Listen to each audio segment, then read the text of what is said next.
Joining us now is NBC News Homeland Security correspondent Julia Ainsley, NBC correspondent Priscilla Thompson at the border in El Paso, Texas, and Veronica Cardenas, former assistant chief counsel at ICE and founder of the group Humanigration. So, Julia, first of all, what are you hearing? Tell us what you expect at the hearing in Seattle.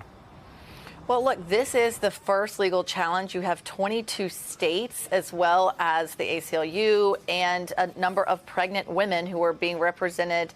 And they are all challenging this idea that Trump can basically change the Constitution through an executive order. That's what he did on Monday night when he said that he wanted to end birthright citizenship. Now, the way that the Trump administration will argue this is they will zero in on the words subject to the jurisdiction thereof. I keep writing this out so I don't forget those words. It's important because the 14th Amendment guarantees citizenship to anyone born in the United States of a U.S. citizen or subject to the jurisdiction thereof, the United States. That exception, those who they do not consider to be subject to the jurisdiction, are children of diplomats who are born here.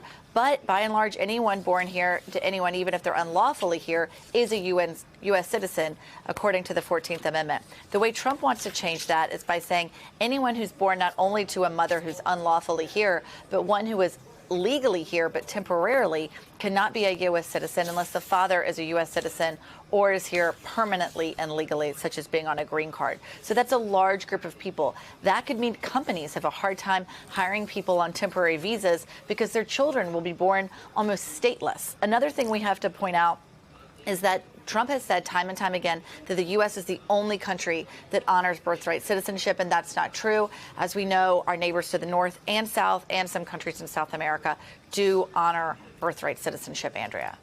And Priscilla, at the border, talk to us about the troops that are heading down there. These are uniformed troops, which is not the first time that that's happened, but it is coming under the rubric of this immigration crisis, border crisis that the president has declared. Yeah, Andrea, so it's been fairly quiet here so far this morning. We have been in front of this central processing center for the past several hours, and we have seen the big buses that are used to transport migrants in this area coming and going, but we haven't seen migrants on them. But of course, this could look very different in the coming days and weeks with the announcement of those 1,500 troops that are going to be headed here to El Paso and also to San Diego, and officials saying that they are not going to be dealing necessarily with enforcement, but rather with detection and monitoring. Defense officials saying that they're going to be helping to build border barriers and also assisting with deportation flights. And just to give you a bit of context about how things go sort of here in El Paso, this bridge actually connects El Paso to its sister city, Juarez. There's a lot of international trade that happens between these two cities daily with people walking and driving across that bridge. And we spoke to one woman who was very concerned about what this could mean for their economy here. And she said it's one thing to, deport people in the masses who are coming right now. But what about the people who have been here for decades and have really become a part of this economy? And we heard the mayor here overnight sort of echoing that, saying that he wants to continue to let this be a welcoming and safe space, and that the economy is really going to be critical in all of this. And we also, I will just note, on the other side in Juarez, we know that they are setting up these massive tents that are expected to be open by the end of the day so that they can begin to accept people who may be being returned to Mexico. Andrea? And this is obviously a really fluid situation. Veronica, you're the daughter of immigrants. You worked for ICE for a number of years.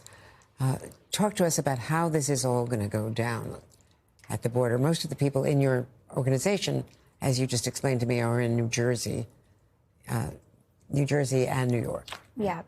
And I think that what the approach that Humanigration is taking right now is to really focus on a holistic approach, because there's so much fear with all these executive actions that have been enacted, from rescinding the term of non-citizen to alien. These are very pointed policy decisions. And today, another order showing that anyone present inside the United States who has been here for less than 2 years can now go into a expedited removal, which gives less due process rights.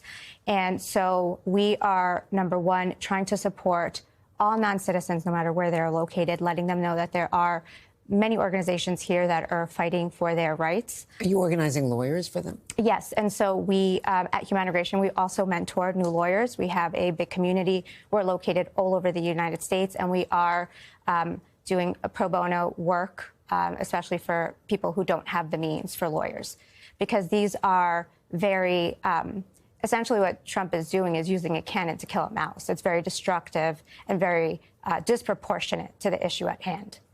I mean, you were an ICE lawyer. Yes. And so you know this whole issue inside and out. How challenging is it for people? Some have language barriers. They don't have finances. Some have jobs. Some don't. They're Right. afraid of deportation orders. And I think that coming from the ICE environment, it's a very unsympathetic environment. They don't understand that what we have here, non-citizens don't have that in their country. Even something as simple as pushing an elevator button at 26 Federal Plaza, they've never seen things like that before. And so we expect them to navigate the system without the help of a lawyer. These are civil proceedings, and even though they have the right to a lawyer, they're not assigned one, not even if they're detained.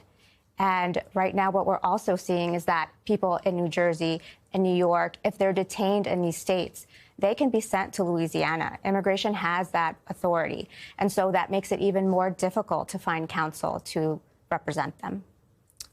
So challenging. They're fortunate to have you, but Thank you. it's just an enormous national crisis. Thank you very much. Great. Thank you.